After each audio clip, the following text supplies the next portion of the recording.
Morning, meron po sa atin dinala uling Mio S40 at itatap overhaul po namin, pero titinan po muna namin yung head kung ano yung problema, kung top overhaul nga lang po ba, kasi yung dinala po ito dito ay maingay, malagitik, pero titingnan pa rin po namin bago namin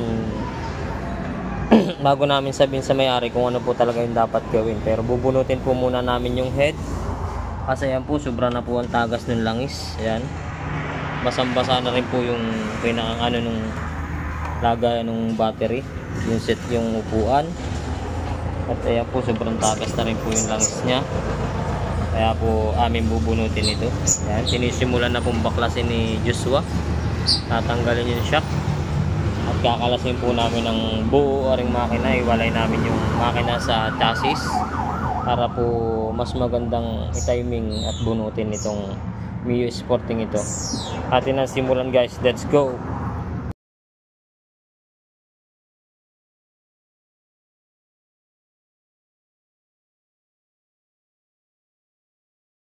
Guys, nabunot na po namin sa chassis yung makina at saka yung kanyang chassis. Ayan, kakalasin na po yung tambutso, tapos po itong gilid isimula na po namin baklasin. 14. Ayan. Tapos bubunutin po namin yung head. Ayan, mahigpit yan.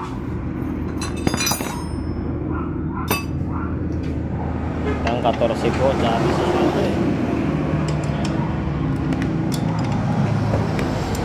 Guys, isimulan namin baklasin na ito. Bubunutin na namin yung head kung ano po talagang problema nito. Atin pong itatanggalin yung mga tornilyo at mga cover. Atin pong simulan na yung pagbabaklas nito ng head saka yung mga bearings nito. Simulan na natin, guys. Let's go, guys.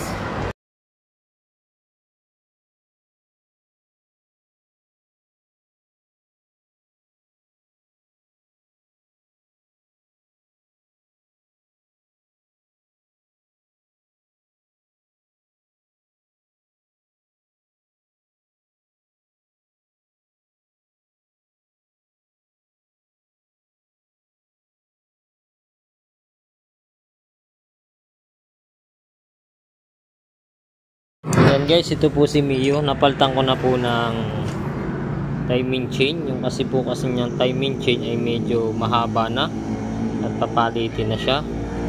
Ngayon ang nakuha ko po ay pang wave, pero pwede naman po yun sa wave. Ang ginawa ko po, ang sa wave po ay 92, pero ang sa Mio ay 90 lang po. Pero ang ginawa ko po ay pinutulang ko. Ayan po, pinutulang ko po ng dalawa.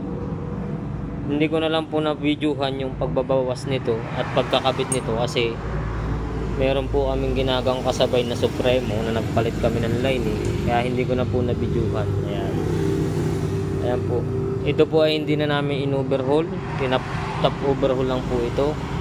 At meron din po kaming inano dun sa block, tinignan din na po namin kasi makalansing na siya. Ayan, at okay naman po, wala mang problema. Ngayon napalitan ko na po ng bagong timing chain. Ayan na. Ayan, meron po kasi akong piniling pangputol ng timing chain. So guys, yung pamputol ng timing chain, ayan, ito po ay pang timing chain lang, hindi po pang chain ng mga, ayan, mga gantong motor. Hindi po pang kadena ng sprocket ng gulong. Ito po ay pang timing chain lang po. Nabili ko po ito. Ayan. At atin po simulan ng ibalik yung head at saka yung block saka yung ibang pyesa para may kabit na natin doon sa kanyang kaha. Let's go, guys.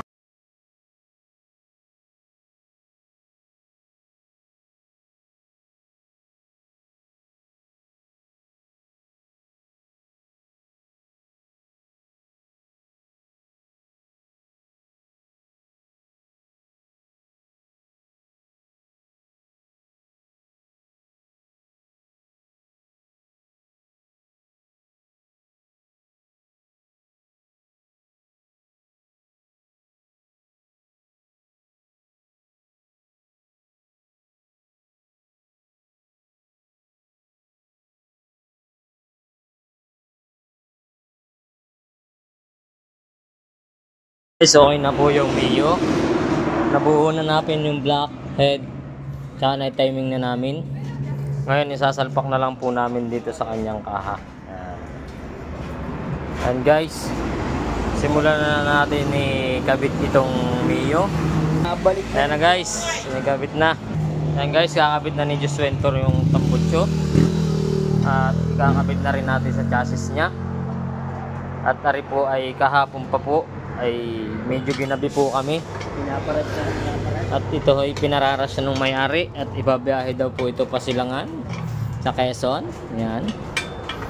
At ang kanyang makina ay tagas na tagas po nung una. Ayan, tayo. Ayan po yung bakas nung tagas ng langis.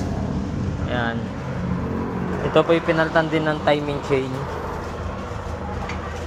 Lawlaw na po kasi yung timing chain niya. Kaya pinaltan namin. Ayan. Maraming salamat po sa tiwala sa Jumps Motorcycle Parts. At dito niyo po pinagawa itong Mio nyo. At atin po simulan ng ikabit itong kanyang chassis, kanyang makina doon sa chassis niya. Let's go guys!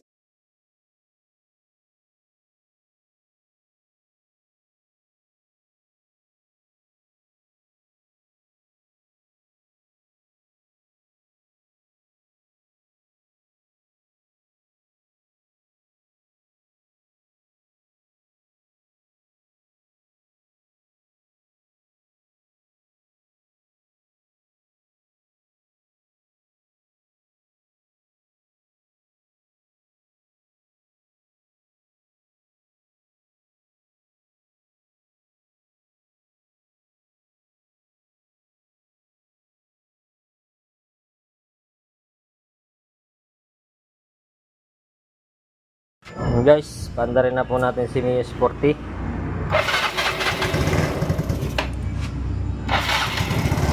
Guys, wala na po yung ingay ng kanyang makina. Guys, nahandar na po yan. Tahimik na po yung head niya. Yung una pong dala nito makalansing, maingay at malagitik. Ang pinaltan po namin ay yung rocker arm. Ito po yung pinalta namin, yung rocker arm at saka po tensioner. Yung po tensioner lawlaw na, mahaba na, hindi na kaya nung yung timing chain po pala napalta na, pinalta namin. Yung tensioner hindi na po kayang itulak si timing chain, kaya maingay at malagitik na po. Ayan. Saka po yung rocker arm, ayan, may gas-gas. Okay na po siya ngayon, tahimik na yung makina. Kaya yung aking katulong pagbabaklas at pagkakabit si Joshua. Ayan siya. Ayan. Hanggang dito na lang po yung video namin. Okay na po siya. Tahimik na po yung makina. Tambutso na lang po naririnig. Kabit na po namin yung mga carb, flarings, saka shock preno. Testingin po natin kung aandar na tong si Mio Sporty 115. Ayan. Ating pong kunin muna yung susi. So guys, sumaandar na po si Mio Sporty. Ayan. Okay na po siya. Wala na po yung ingay niya sa head. Tahimik na. Ayan. Ayan na po yung tatawagan po natin mamaya yung may-ari para makuha na po ito. At aayusin pa rin po yung headlight nito. Saka yung side mirror lalagyan. Dito daw po ay babiyahin ng may-ari papuntang sa Narciso, Quezon. Ayan. Ito nga, apa. Ayan. At umi-start na po. At shoutout sa iyo, Master Joey. Namimiss ka na namin. Kay Rotor TV. Ayan, si Joshua po ang aking katulong. At yung pong gusto magpagawa sa Jumps Motorcycle Parts, ang Jumps Motorcycle Parts po ay matatagpuan sa Barangay 1, Purok 1, Barangay Bukuan, Lucena City. Tapat po ng Contes. Yan. Ayun po yung PTT gas station. Maraming salamat po sa tiwala sa Jumps Motorcycle Parts. Ayan po ang mahal na bayaw. Nag-ice cream. At hanggang dito na lang po yung video namin. Pa-like and share po at pa-follow. Maraming salamat po.